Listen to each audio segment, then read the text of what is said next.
Back viewers, good healthy morning. हम बात कर रहे हैं oral hygiene maintenance during Ramzan. कैसे रमज़ान के बीच में हम ओरल हाइजीन मेंटेन कर सकते हैं।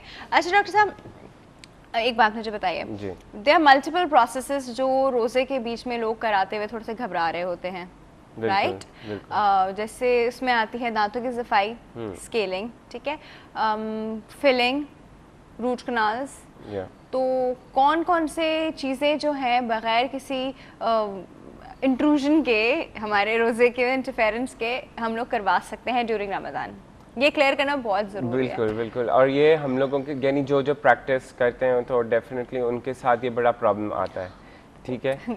तो उसमें ये है कि आई थिंक कि थोड़ा सा हमें पेशेंट को अवेयर करना चाहिए रिगार्डिंग कि कौन सा हम ट्रीटमेंट कर सकते हैं, कौन सा नहीं। उसमें पहली बात तो ये है कि जितने भी नॉन इन्वेजिव प्रोसीजर्स हैं जिसमें से आपकी कोई सिक्रीशन बाहर नहीं आ रही है या ब्लड नहीं आ रहा, वो आप डेफिनेटली उनको परफॉर्म कर सकते हैं।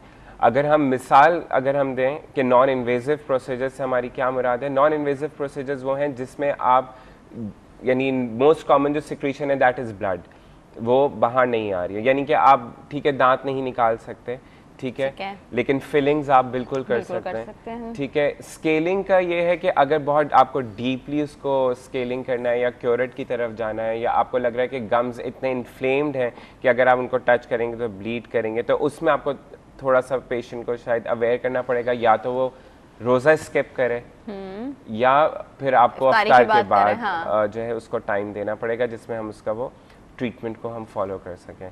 बाकी जितने भी नॉन इन्वेजिव प्रोसीजर्स हैं वो हम डेफिनेटली हम अच्छा, लेकिन अगर स्केलिंग क्लीनिंग जो है उसमें खून निकलने के चांसेस नहीं है, perfectly fine, just removing stains, तो वो आराम से कराई जा सकते हैं। We can. Root kanal?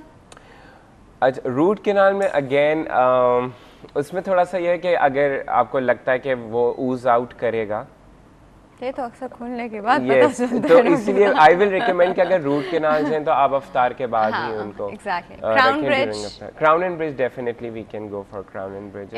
Impression again हमारे फ्लेवर्ड होते हैं, तो वो जो है हम ये कर सकते हैं कि 2 सिटिंग्स इस तरह कर ली जाए कि सिर्फ इम्प्रेशन अफ्तार के बाद रख लिया जाए और उसके जितना ट्रायल वाला काम है वो हम ड्यूरिंग रोज़ा जो उसके आवर्स हैं उसमें हम उसको कंप्लीट कर सकते हैं। लेकिन इम्प्रेशन के लिए सिर्फ एक विजिट आप चाहें तो अफ्तार के बाद रखते हैं, और वो भी इसीलिए क्योंकि इम्प्रेशंस में हमारे फ्लेवर्ड होते हैं वो जितने भी इम्प्रेशन मटेरियल, बस that is the only reason. बाकी अगर आपको फ्लेवर के बगैर इम्प्रेशन मटेरियल मिल जाए तो हम कर सकते हैं। हाँ, उसके लिए फिर हमें शायद मटेरियल्स वालों से कांटेक्ट करना पड़ेगा जो डेंटल मटेरियल्स। अच्छा, लेकिन फिर भी हम लोग थोड़ा सा अवॉइड इसलिए भी करते हैं क्योंकि पेशेंट को गैग भी होता है कभी-कभी इम्प्रेशन लेते हुए, तो वो गैग के साथ कभी-कभी पेशेंट इवन प्यूक्स आउट, तो उससे भी हम लोग कहते हैं कि चलो छोड़ो, इम्प्रेशन नहीं करते इस बार। तो ऐसा नहीं कि आप कोई भी डेंटल वर्क जो है वो ड्यूरिंग रमज़ान नहीं करा सकते, ऐसा कहीं नहीं है। जो चीज़ें डॉक्टर साहब ने बताई वो बिल्कुल करा सकते हैं। बच्चों के फिशर सीलेंट्स भी करा सकते हैं, उसमें भी कोई मसला नहीं है।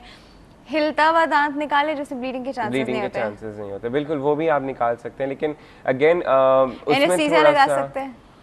एनेस्थीसिया का ये है कि no you can't, no you can't, या तो दांत निकालना तो खत्म हो गया, फिर हम या नहीं, मगर अगर आप जिस तरह कह रही हैं कि एट टाइम्स ऐसा होता है कि वो इतना ग्रेड 3 मोबाइल होता है कि आप अगर हमारे पास टॉपिकल एजेंट्स ऐसे हैं कि अगर आप उसको कॉन्सेंट्रेट करके थोड़ा आइसोलेट करके उस अपनी जगह को वहाँ पे आप उसको थोड़ी देर रहने दें, तो जो ग्रेड 3 या उससे भी ज़्यादा के जो मोबाइल दांत होते हैं वो आप आराम से उनको आप आराम से उसको निकाल सकते हैं। ठीक है जी, अब आपकी काफ़ी सारी कन्फ्यूजन यहाँ से क्लियर हो गई होंगी। दूसरा डॉक्टर साहब, बड़ी इंपॉर्टेंट चीज़ है, हम जब भी माउथ वॉश यूज़ करते हैं, it has a very drying effect पूरे मुंह में, ठीक है, बिकॉज प्रॉब्लम उसमें अल्कोहल कंटेंट होता है, इस तरह की चीज़। तो रमज़ान के बीच में माउथ वॉश का यूज़ कब और किस वक्त? माउथ वॉश का मैं वही रिकमेंड करूंगा कि जब आप ब्रश करें उसके साथ उसको फॉलो करें। वही माउथ वॉश कर लें, बिल्कुल कर सकते हैं आप डेफिनेटली। लेकिन माउथ वॉश का एक तो प्रैक्टिस देखें डिपेंड करता है कि अगर पेशेंट को कोई वाकई इस तरह की आपको लग रहा है, उसके डेंटिस्ट को लग रहा है कि इसको कोई इस तरह की प्रॉब्लम है जैसे जिंजिवाइटिस है या पेरियोडोंटाइटिस है या कोई इस किस्म का प्रॉब्लम जिसमें उसको लगता है कि इस पेशेंट के लिए रिकमेंडेड है कि वो रोज़ाना माउथ वॉश यूज़ करें। वरना यूजुअली अगर एक हेल्दी इंडिविजुअल की अगर हम बात करें, वो उसे मेंटेन रखने के लिए करना चाह रहा है, तो मेरे हिसाब से ट्वाइस अ वीक भी जो माउथ वॉश अगर रिंस करे तो इट्स फाइन। अगर आपको कोई प्रॉब्लम नहीं है, बिकॉज आई एम श्योर जैसे आपको भी पता है, इवन जितने लाइक प्रोफेशनल जो लोग हैं जो डेंटिस्ट्री से ताल्लुक़ रखते हैं, वो आई एम श्योर मेरे साथ एग्री करेंगे कि बिकॉज रेगुलर बेसिस पे माउथ वॉशेस वैसे भी यूज़ नहीं करने चाहिए नॉर्मली। लाइक उनमें कुछ ऐसे एजेंट्स होते हैं जो आपके जो नॉर्मल जो हमारे मुंह में कुछ फ्लोरा जिसको हम बोलते हैं वो रहने भी ज़रूरी है, वो उसको डिस्टर्ब करता है। कुछ माइक्रो ऑर्गेनिजम्स जो है हमारे मुंह में रहने चाहिए, बिल्कुल वो उनको खत्म कर देता है। तो इसलिए अगर हेल्दी इंडिविजुअल है, मैं इसीलिए कह रहा हूँ कि उसको कोई इस तरह की ओरल डिजीज नहीं है जिसमें रिकमेंडेड नहीं है माउथ वॉश, तो उसको अगर वो वंस और ट्वाइस अ वीक भी करता है just to maintain the oral hygiene, that's fine. अब वो आप कर सकते हैं बिल्कुल अगेन, क्योंकि उसमें रमज़ान में टेस्ट का अगर वो प्रॉब्लम इश्यूज आ जाते हैं और फिर वो अगेन ड्राइनेस क्रिएट करता है, तो इसलिए उसको थोड़ा अवॉइड ही करें।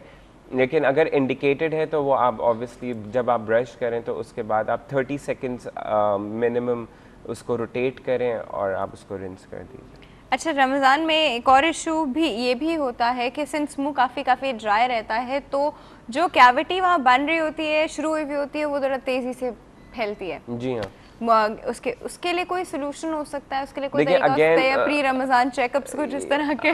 बिल्कुल नहीं, प्री चेकअप्स तो बिल्कुल आप कर सकते हैं और जो फॉलो अप रखते हैं अपने डेंटिस्ट के साथ तो वो तो ऑब्वियसली अवेयर ही रहता है। लेकिन मैं उसके लिए रिकमेंड ये करूँगा कि सबसे पहले रमज़ान आने से पहले आप अपने डेंटिस्ट के पास जाके एक एग्जामिनेशन ज़रूर कराएं, ठीक है। उससे ये होगा कि अगर कोई इनिशियल स्टेट पे उसको कैविटी नज़र आ रही है तो वो उसी वक्त उसको जो है ट्रीट कर लेगा। अगर उसको लगता है कि आपकी अभी ओरल हाइजीन इतनी अच्छी नहीं जा रही है तो वो उसको इम्प्रूव करने के लिए आपको डेफिनेटली वो आपको काउंसिल करेगा। वो जो भी उसको ट्रीटमेंट प्लान करना है वो रमज़ान से पहले कर लेगा। और अगर ड्यूरिंग रमज़ान अगर आप नहीं जाते हैं और ड्यूरिंग रमज़ान आपको ऐसा फील हो रहा है कि कैविटी हो रही है या इंक्रीज़ हो रही है तो उसमें यही है कि थोड़ा सा जो है आप अपनी ब्रशिंग पे तवज्जो दें और कोशिश कर लें कि अफ्तार के बाद जाकर जो है अपने डेंटिस्ट को विज़िट करें। लेकिन बेस्ट तो यही है कि बिफ़ोर रमज़ान आप एक अपना ओरल चेकअप ज़रूर कराएं और अपने डॉक्टर से पूछें कि उसकी जो ओरल हाइजीन है, अब पेशेंट अपने बारे में पूछे कि वो कैसी है, इज़ इट सेटिस्फैक्ट्री और फेयर और व्हाटएवर, और वो उसके अकॉर्डिंग डेफिनेटली उसका डेंटिस्ट ट्रीटमेंट। ठीक है जी, हमारे पास एक कॉल मौजूद है, अटेंड करते हैं। अस्सलाम वालेकुम। वालेकुम अस्सलाम। गुड हेल्दी मॉर्निंग, कौन बात कर रहा है? मैं इमरान बात कर रहा हूँ कराची से। जी इमरान, कैसे हैं आप? अल्हम्दुलिल्लाह, अल्लाह का शुक्र। अच्छा जी इमरान साहब, हमारे पोल के इस सवाल का जवाब देंगे? मैं दूंगा तो आप नाराज हो जाएंगी, औरतें फिर ज्यादा करती हैं। यार ये क्या चले नहीं, मैं क्यों नाराज होगी, मैं तो आपका ऑप्शन पूछने के लिए बैठी हूँ। आप क्या सोचते हैं इस बारे में? आप कह रहे खवातीन ज्यादा करती है तो फिर ठीक है, आप कह रहे खवातीन छोटी सी बात होती है, खवातीन उसको इतना कोई बड़ा राई का पहाड़ बना देती है जिसकी वो आदमी। अच्छा ओके ऑलराइट, चलिए ठीक है। तो फिर आप क्या करते हैं जब वो ऐसा करती हैं? तो मैं थोड़ी देर के लिए घर से बाहर निकल जाता हूँ, तो आधा एक घंटे बाद आता हूँ तो उनको मूड बेहतर होता है, चढ़ जाते होंगे, फिर उनको कहीं ले जाता हूँ। अरे फिर मनाने के लिए कहीं ले जाते हैं? जी करना पड़ता है ना। अच्छा, तो फिर आप वो रीजन सॉर्ट आउट नहीं करते जिसपे वो नाराज हुई थी? वो फिर रात में या नेक्स्ट डे?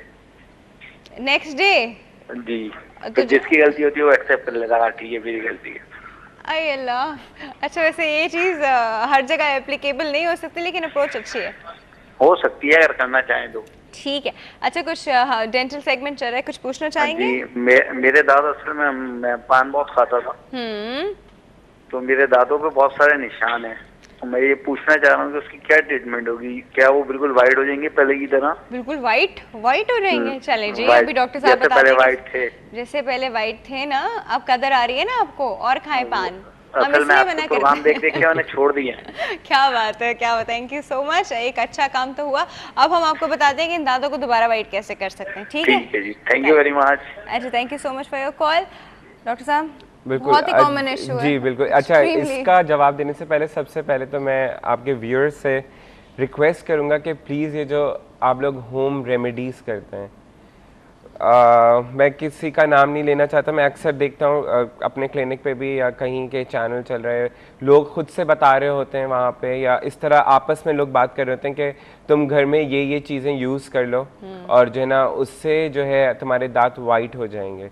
वो एक्चुअली वाइट नहीं हो रहे होते हैं, वो जो आपका जो और बेसिकली जो इनेमल है, जो उसका मिनरल कंटेंट है, वो उसको निकाल रहा होता है और वो उसकी वजह से चौकी वाइट अपीयरेंस नहीं आ रही होती है। हाँ, बट डॉक्टर साहब वो ये भी तो अक्सर वो बेकिंग सोडे लगा जी, मैं उसी पे आ रहा था कि बेकिंग सोडा और लेमन, अब लेमन में एसिड है वो एच कर रहा है उससे बेसिकली, ये बिल्कुल ऐसे ही जैसे आपने कभी 9th-10th में प्रैक्टिकल किया होगा, तो मार्बल चिप्स पे जब हम एसिड डालते हैं तो वो बस वो होता है कि वो बहुत कॉन्सेंट्रेटेड होता है और ये इतना नहीं होता, लेकिन उसके बाद जो आपको वो कॉम्प्लिकेशंस करेगा, फिर सेंसिटिविटी के इश्यूज और बहुत सारे प्रॉब्लम्स जो हैं वो उसमें आप गिरफ्तार होना शुरू हो जाएंगे। सो इट्स बेटर सबसे पहले तो आप अपने एक अच्छे डेंटिस्ट के पास जाएं जो आपको बताए कि वाइटनिंग क्या चीज़ होती है। अच्छा, एक चीज़ हम फिर इधर क्लियर कर लें कि जो पेशेंट आके कहते हैं कि वो स्केलिंग को वाइटनिंग समझते हैं। हाँ। ठीक है, देखें ये दोनों बिल्कुल एक डिफरेंट चीज़ें हैं। Scaling is just like a cleansing of your periodontium, यानी जो सपोर्टिंग स्ट्रक्चर्स हैं या गम्स हैं जहां आपका ब्रश एक्सेस नहीं कर सकता, हम उसकी सफाई करते हैं। सफाई करने के बाद जो हम पॉलिश करते हैं वो पॉलिश इसलिए नहीं होती है कि वो आपके दांत वाइट हो जाएं, वो हम उस सरफेस को स्मूथ करते हैं ताकि स्टेन्स हटा रहे होते हैं। ठीक है, वाइटनिंग एक डिफरेंट बिल्कुल ट्रीटमेंट है जिसको हम ब्लीचिंग भी कहते हैं। हाँ। ठीक है, अब वो अगर हम उसकी डिटेल में जाएंगे तो वो एक बहुत लंबी डिटेल हो जाएगी। नहीं, हम कभी वाइटनिंग पे भी डिटेल में आपको जरूर बताएंगे, अभी नहीं बता सकते क्योंकि सेगमेंट का टाइम खत्म हो गया। बिल्कुल। तो हम डेफिनेटली उसको कभी इंशाल्लाह हो तो हम उसको डिस्कस कर सकते हैं कि वाइटनिंग एक्चुअली क्या होती है, लेकिन ये दोनों डिफरेंट चीज़ें। जहाँ तक ये जो थे आपके कॉलर जो थे जी, उनको मैं रिकमेंड करूँगा कि सबसे पहले स्केलिंग कराएं। स्केलिंग से काफ़ी हद तक स्टेन्स रिमूव हो जाएंगे और अगर वो बहुत ज़्यादा वाइटनिंग चाहते हैं तो then he should go for bleaching. अच्छा जी, यहाँ पे हमारे सेगमेंट का टाइम बिल्कुल खत्म हो गया। डॉक्टर साहब बहुत बहुत शुक्रिया आपके आने का। Thank you so much. Viewers, यहाँ वक्त हो गया छोटे से ब्रेक का। ब्रेक के बाद हम बात करने वाले हैं किडनी एंड रमज़ान। कहीं नहीं जाएगा, विल बी राइट बैक।